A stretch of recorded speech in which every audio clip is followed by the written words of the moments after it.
Okay, Prem Shukla, पहली चुनौती स्वीकार करिए प्रेम शुक्ला। हालांकि अजीत पवार गुट से यहां कोई प्रवक्ता नहीं है, लेकिन क्योंकि आपकी सरकार में वो मंत्री बने हैं इसीलिए चुनौती स्वीकार करिए। बृजमोहन जी कह रहे हैं सबसे इस्तीफा दिलवाइए और बिना शरद पवार के, बिना एनसीपी के सिंबल से जीत कर आए। तो मुझे ये बताएं बृजमोहन श्रीवास्तव जी कि जब उद्धव ठाकरे के विधायक 56 विधायक मोदी जी की फोटो लगाकर भारतीय जनता पार्टी से गठबंधन का करके जब चुनाव जीते थे तो उसे कहना चाहिए था कि 56 विधायकों पहले त्याग पत्र दे दो, फिर मेरा समर्थन लो, तब हम जो है फिर चुनकर आना, फिर हम मिलकर सरकार बनाएंगे, कांग्रेस, एनसीपी और उद्धव ठाकरे की शिवसेना। तब तो शरद पवार के सारे जो है समीकरण बदल गए थे।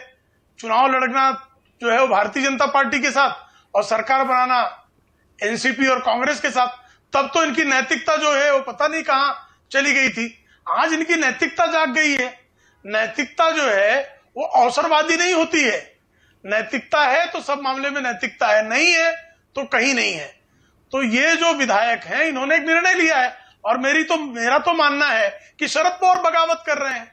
शरद पवार, इस लोकतंत्र में बहुमत का महत्व होता है। साफ दिखाई दे रहा है कि बहुमत जो है वो अजीत पवार के साथ है। संगठन में, पार्टी में, विधायक दल में बहुमत शरद पवार के साथ, अजीत पवार के साथ है। तो शरद पवार को अजीत पवार का नेतृत्व स्वीकारना चाहिए। शरद पवार क्यों बगावत कर रहे हैं अपनी पार्टी से? उनको इस तरह नहीं करना चाहिए, उनकी हालत खराब है। जब देखो तो बगावत करने लगते हैं। प्रेम शुक्ला, 1978 में बगावत कर दी, दल बदल कानून से ये विधायक कैसे बचेंगे? 1999 में बगावत कर दी, दोनों पक्ष दावा कर रहे हैं। प्रेम शुक्ला, दल बदल कानून से जब तक 36 या आंकड़ा ना हो जाए तब तक कुछ भी हो सकता है। कैसे निपटेंगे जी?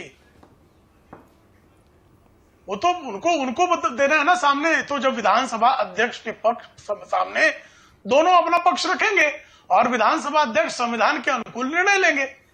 इसमें भारतीय जनता पार्टी को क्या करना है? भाई आपको कुछ नहीं करना है, आपके स्पीकर को तो करना है। 3 इंजन फेल हो गए जी। स्पीकर हमारा नहीं, सबका है वो। मानव भाई, विधानसभा का स्पीकर है वो किसी पार्टी का स्पीकर नहीं है। ओके, तीसरा सवाल, उसके बाद सुरेंद्र राजपूत, आनंद दुबे और विनोद अग्निहोत्री। तीसरा सवाल, विधानसभा के अध्यक्ष है। तीसरी चुनौती जो बृजमोहन श्रीवास्तव दे रहे हैं और यही चुनौती सुप्रिया सुले ने और शरद पवार ने भी दी है कि जिन लोगों को आप भ्रष्ट बताते थे आप उनको अपने साथ ले गए। जी, अच्छा, अगर भ्रष्ट थे तो उन्होंने पार्टी में क्यों रखा था? भारतीय जनता पार्टी ने जैसे ही आरोप लगाया तत्काल कार्रवाई कर देनी चाहिए थी। तब तो ये कहते थे विक्टिम नहीं है। कभी नहीं कहा भ्रष्ट है। तब तो कहते थे कि ईडी और सीबीआई उनको नहीं कहा भ्रष्ट है, विक्टिम बनाती है। आज उनको टिकट दिया था, नहीं है ना, तो फिर क्यों चिंता कर रहे हैं? फिर तो ईमानदार लोग आए। हमने तो कभी कहा ही नहीं उनको। चीख क्यों रहे हैं? अरे फिर ईमानदार लोग आए, कहा ही नहीं उनको वो भ्रष्ट है। आपको पीड़ा क्या? ये आरोप तो बीजेपी लगाती थी। ईमानदार लोग इधर आ गए तो भ्रष्ट। हम लोगों ने कभी नहीं कहा। आपके पास तो ईमानदार थे। बड़ा विचित्र मामला है। कहां तो ईमानदार, अब तो कोई मुद्दा ही नहीं ना आपकी दृष्टि में। भ्रष्टाचार का आरोप भारतीय जनता पार्टी लगाते थे। प्रेम भाई, आपको मैंने सुना है, कि आप उनको बोलते थे भ्रष्ट है। विपक्ष का नेता मैंने आपके साथ डिबेट में किया, आपने बोला आपने अजीत पवार पे तरह तरह के आरोप लगाए थे, मुझे अच्छे ढंग से याद है। मैंने तो कभी आरोप नहीं लगाया। अब मैं तत्काल तो आपका वीडियो नहीं दिखा सकता, तो मुझे याद है, आपको सुन रहा हूं, मुझे याद है। अच्छा, किरीट सोमैया जी ने तो बोला, चलिए आप तो नकार गए, किरीट सोमैया जी ने तो बोला है।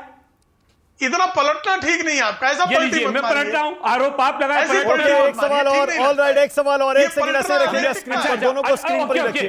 प्रेम शुक्ला को और बृजमोहन श्रीवास्तव को स्क्रीन पर रखिए। प्रेम शुक्ला, एक सवाल और, अब आगे क्या करेंगे?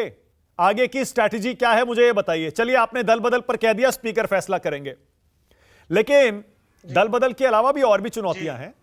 अभी तो स्पीकर साहब को शिवसेना के डिस्क्वालिफिकेशन का जो मामला पड़ा है उस पर भी फैसला लेना है। शिवसेना उद्धव गुट के आनंद दुबे बैठे हैं, वो तो कह रहे हैं कि मुख्यमंत्री बदलने वाला है। और अजीत पवार आज शायद कह भी रहे थे, मराठी में बोले, बहुत लोग समझे नहीं, हमने सुना है वो कह रहे थे मुझे मुख्यमंत्री बनना है। जी, देखिए, ऐसा है, शिवसेना के प्रवक्ताओं को अब भविष्यवाणी देने की एक दुकान खोल लेनी चाहिए।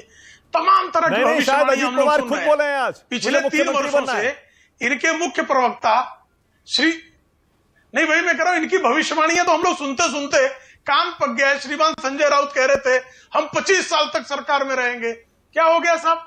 2.5 साल नहीं पार कर पाए, आपकी पहली भविष्यवाणी चली गई, फिर कहा नहीं एकनाथ शिंदे के मैं अजीत पवार की बात कर रहा हूं प्रेम शुक्ला। आ जाएगा। अजीत पवार ने आज अपने भाषण में शायद खुद कहा है कि मुझे मुख्यमंत्री बनना है।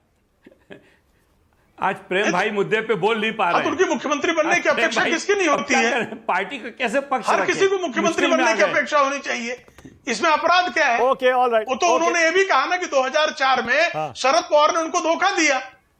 आज अजीत पवार जी ने अपने वक्तव्य में स्पष्टता से कहा कि 2004 में जब कांग्रेस एनसीपी का गठबंधन था तब यह तय हुआ था कि जिसका बड़ा विधायक दल होगा उसका मुख्यमंत्री होगा।